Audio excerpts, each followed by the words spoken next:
कैसी चीज़ें रही?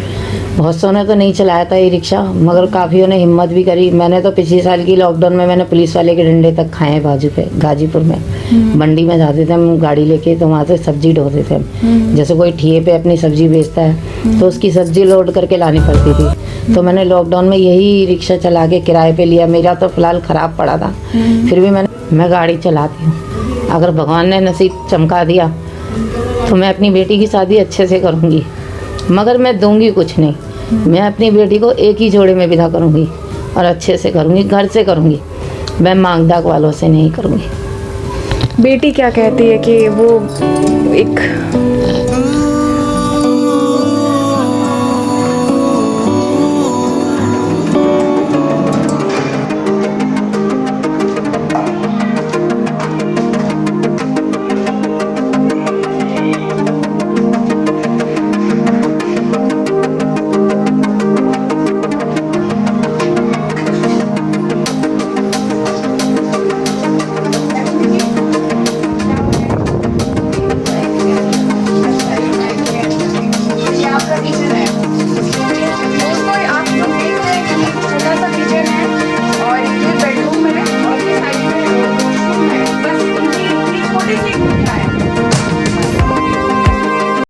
हौसले बुलंद हो तो आप कुछ भी कर सकते हैं, चाहे आप लड़की हों या लड़के हों, इस बात का कोई फ़र्क नहीं पड़ता है।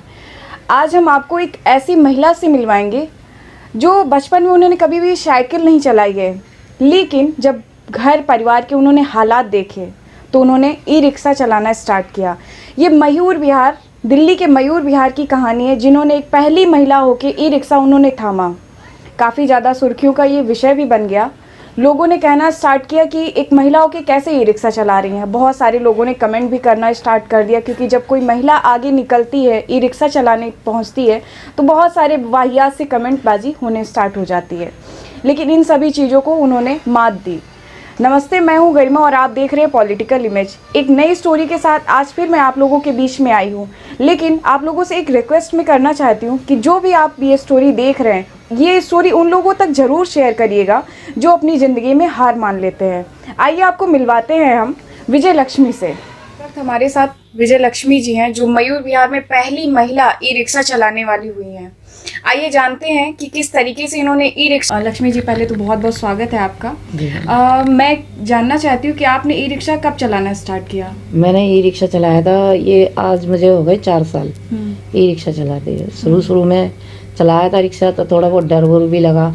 बहुत से लोग ऐसे मिले बदतमीजी कमेंट करने वाले, मगर मैं हिम्मत नहीं आ रही।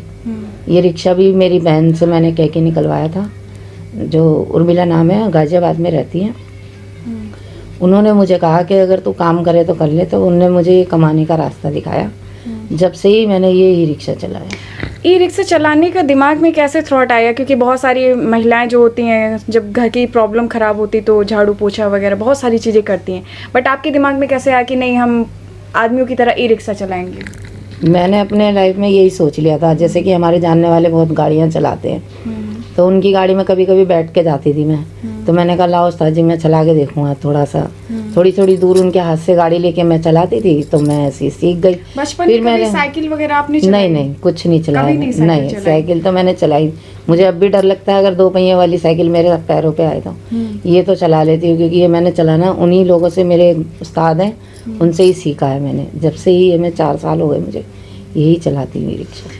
आपकी जो पिताजी थे, आपकी जो फैमिली थी, उसमें कोई ई रिक्शा पहले चलाता था? उसमें कोई रिक्शा नहीं चलाते थे। मेरे पिताजी थे 3 पहिए की रेडी चलाते थे। मंडी हाउस में काम करते थे, करोल बाग में। 3 पहिए की रेडी का मतलब है जो साइकिल वाला ई रिक्शा होता है, ठेला। ठेला वाली गाड़ी चलाते थे मेरे पापा पैरों से। उससे ही माल ढोते थे। जब से उन्होंने, वो तो मैं चलाती थी पैरों से, क्योंकि वो 3 पहिए का था। कभी कोई सामान लेने गए, पानी भरने गए, पानी भी दूर दूर से लाना पड़ता था हमें, तो उसी में भगोने कैन वगैरह रख के भर के ले आते थे। तब वो चलाना सीखा था मैंने पैरों से, पैडल मार के। मगर ऐसे मैंने साइकिल नहीं चलाई कभी। आपके फैमिली में कौन कौन है? मेरे मम्मी पापा हैं, मैं सबसे बड़ी बहन हूँ, मुझसे छोटी 5 हैं, 2 भैया हैं, दोनों मेरे से छोटे हैं। सबसे बड़ी मैं ही हूँ अपने घर में। अच्छा, और यहाँ पे आपके बच्चे कितने हैं? मेरी एक बेटी है बस। एक बेटी है जी। अभी बेटी आपकी क्या कर रही है? जॉब कर रही है, वो कॉलिंग सेंटर में। कॉलिंग सेंटर में। जी। ये अभी लॉकडाउन का टाइम रहा था जब यहाँ पे, तो कैसे आप लोगों का घर चला, क्योंकि आप लोगों की जो कमाई है वो डेली के ई रिक्शे पे ही डिपेंड है, तो कैसे चीज़ें रही? बहुत सौ ने तो नहीं चलाया था ई रिक्शा, मगर काफ़ियों ने हिम्मत भी करी। मैंने तो पिछले साल की लॉकडाउन में मैंने पुलिस वाले के डंडे तक खाए हैं बाजू पे, गाजीपुर में। मंडी में जाते थे हम गाड़ी लेके, तो वहाँ से सब्जी ढोते थे हम। जैसे कोई ठिए पे अपनी सब्जी बेचता है तो उसकी सब्जी लोड करके लानी पड़ती थी। तो मैंने लॉकडाउन में यही ई रिक्शा चला के किराए पे लिया। मेरा तो फिलहाल ख़राब पड़ा था, फिर भी मैंने दूसरों का लेके ई रिक्शा मंडी में चलाया। मंडी के ज़रिए से जो पैसे आते थे 200-300, उसी से हमारा खर्चा चलता था। और मकान अभी आप ई रिक्शा चला रही हैं? हाँ, अब भी चला रही हूँ मैं। जैसे कि आपने बताया था कि आपके ई रिक्शा अभी खराब हो चुका है, उसकी कंडीशन खराब है, तो इसलिए अब किराए पे लेके चला रहे हैं थोड़े दिन। तो फिर किराए जो पे कितना प्रॉफिट हो जाता है? किराए पे यह है कि अगर 200 रुपये उसको दे रहे हैं तो बाकी जो 100, 150, 200 जो होते हैं वो घर का खर्चा चल जाता है। मतलब डेली की दिन की जो कमाई है 150-200 300, 400 से नीचे नहीं है, 300, 400 तक ही है बस। अभी आपके ई रिक्शे में कितना खर्चा आना है? खर्चा कम से कम बैटरी है और वेल्डिंग वगैरह है उसमें। वेल्डिंग करानी है, दोनों डब्बे टूटे हुए हैं मेरे, और डब्बे सही कराने हैं। और थोड़ा कंडीशन छत सब टूटी पड़ी है, वो सही कराना है। उसके बाद मेरी गाड़ी फिर सबसे बड़ा एक सवाल यहाँ पे ये आता है कि जब आप कहती हैं कि डेली का आपका 200-300 महीने आ रहा है कमाई का, तो घर कैसे चल रहा है? आपकी एक बेटी भी है। मेरी एक बेटी है, मैंने अभी इसको 12वीं तक कराया है। 12वीं के बाद फिर मैंने फर्स्ट ईयर कराया था। जब सेकंड ईयर आया तो मेरे पास कुछ पैसों की दिक्कतें आ गई थी, तो मैं सेकंड ईयर नहीं करवा पाई उसको। तो फर्स्ट ईयर ही पढ़ के रह गई थी, पेपर भी पास ही हो गई थी वो। मैंने कहा मम्मी मैं पास हूँ, मैंने कहा चल कोई बात नहीं। अब थोड़ा मेरे पे पैसों की दिक्कत है, तो इसलिए मैं अपनी बेटी को आगे पढ़ाया नहीं जा रहा मुझसे।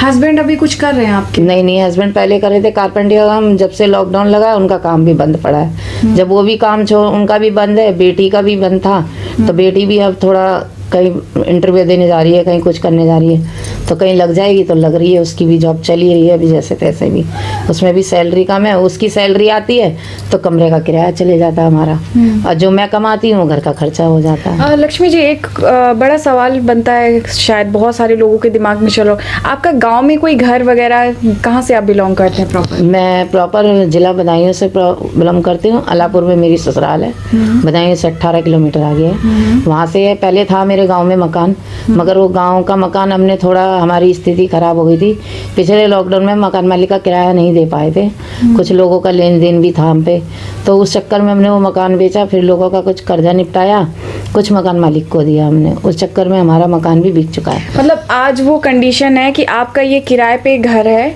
आपका गांव में भी कुछ नहीं है, ना ही आपके पास ज़मीन है, आपकी एक बेटी है जी, और अगर आप ई रिक्शा नहीं चलाती हैं तो आप इस घर का भी किराया नहीं दे पाएंगी। जी, मैं अगर ई रिक्शा भी नहीं चलाऊंगी तो मैं घर का किराया का कुछ नहीं कर पाऊंगी। और ई रिक्शा भी आपका खराब पड़ा है? ई रिक्शा भी मेरा खराब पड़ा है। और मेरी बेटी तो खुद मुझे कहती है कि अपनी फ्रेंडों में कहती है कि अगर मेरी माँ ना होती तो हम भूखे मर जाते लॉकडाउन में, कि उन्होंने बहुत हिम्मत करी। जो लॉकडाउन में पूरे 4 महीने कमाया, मंडी में जा के सुबह 3 बजे उठ के जाना, दोपहर सुबह 10 बजे आना, वहाँ से सब्जी ढो ढा के, तब हमारा घर चलता था। और अब भी वही कंडीशन है, अब भी कौन है हमारा, कोई नहीं है। मैं तो रोज़ का कमाना, हमारा तो रोज़ का खाना है।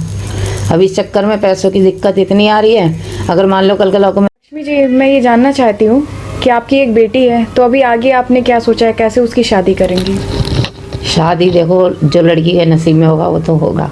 मैं गाड़ी चलाती हूँ, अगर भगवान ने नसीब चमका दिया तो मैं अपनी बेटी की शादी अच्छे से करूँगी, मगर मैं दूंगी कुछ नहीं। मैं अपनी बेटी को एक ही जोड़े में विदा करूँगी और अच्छे से करूँगी, घर से करूँगी, मैं मांग दाग वालों से नहीं करूँगी। बेटी क्या कहती है कि वो एक बहुत ही दर्द है यहाँ पर भी, कई बार लोग हौसला हार जाते हैं, सुसाइड जैसे कर लेते हैं, केसेस आते हैं सामने, लेकिन एक यहाँ पे भी है कि अगर डेली करेंगे तो ज़िंदगी चलेगी। साथ में एक बेटी है, माँ बाप पे बेटी की एक बहुत बड़ी जिम्मेदारी होती है, क्योंकि आज के समाज में जो एक दहेज प्रथा चल रही है कि तेरे बाप ने क्या दिया है, बहुत बड़ा एक सवाल पड़ता है। लेकिन लोग माँ बाप की मजबूरियाँ नहीं समझते हैं। पहले तो हम चाहेंगे कि आप रोइए मत, आप बहुत हिम्मती हैं, आपने इतना सब कुछ किया तो आप आगे भी बहुत कुछ करेंगी।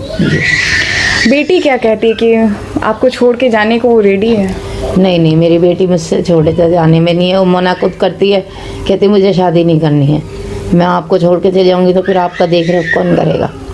हम कहते हैं नहीं बेटी, फिर भी जाना तो पड़ेगा ही। कि तुम्हारे पास पैसा है। मैंने कहा जब होगी तो पैसा भी आ जाएगा, क्या पता तेरा नसीब चमक जाए। मगर हाँ, मेहनत करूँगी जब तक करी जाएगी, हिम्मत नहीं हारूंगी। जैसे आजकल लोग बात करते हैं कि हमारे पास खाने के लिए नहीं है, हमारे बच्चे भूखे हैं। कोई से बहुत से लोग होते हैं अपने बच्चों को खाने में जहर दे देते हैं, खुद भी खा लेते हैं, फांसी लगा लेते हैं। मगर ऐसा मैं अपने घर में कभी स्थिति नहीं लाऊंगी। जब तक मेरे दम में दम है तब तक मैं मेहनत करूँगी और अपनी गृहस्थी ही चलाऊँगी। दोस्तों, ये स्टोरी जो है एक सच्ची स्टोरी आप लोगों के बीच में मैं लेकर आई हूँ।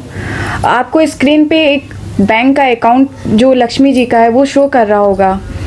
अगर आप लोग चाहते कि इनकी थोड़ी थोड़ी हेल्प की जाए, आपकी हेल्प से शायद इन लोगों की जो लाइफ है थोड़ी सी नॉर्मल हो सके, या लक्ष्मी अपना ई रिक्शा जो है उसको सही करवा सके, क्योंकि वो अभी बंद पड़ा है।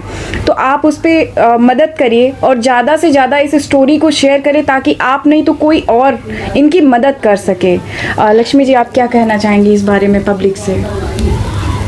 क्या कहेंगे, जो अगर वो कर देंगे मदद तो अच्छी बात है, नहीं तो कोई बात नहीं। ऊपर वाला दे रहा है, 2 रोटी खाएंगे, सुकून की कमाएंगे। कई बार लोग हिम्मत हार जाते हैं, सुसाइड कर लेते हैं अपने हालातों की वजह से, उस पर आप क्या कहना चाहोगे? नहीं नहीं, मैं इस चीज़ को कभी नहीं करूँगी। मैं हिम्मत करके अपनी बलबूते पे ही कमाऊँगी। कभी मैं अपने घर में ये स्थिति नहीं लाने दूँगी कि आज हमारे घर में ये काम हुआ।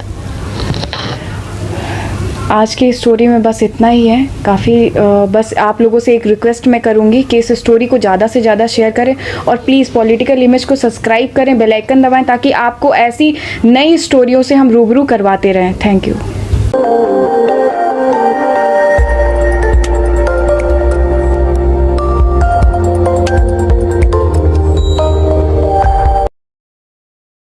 की शुरुआत की लक्ष्मी जी, पहले तो बहुत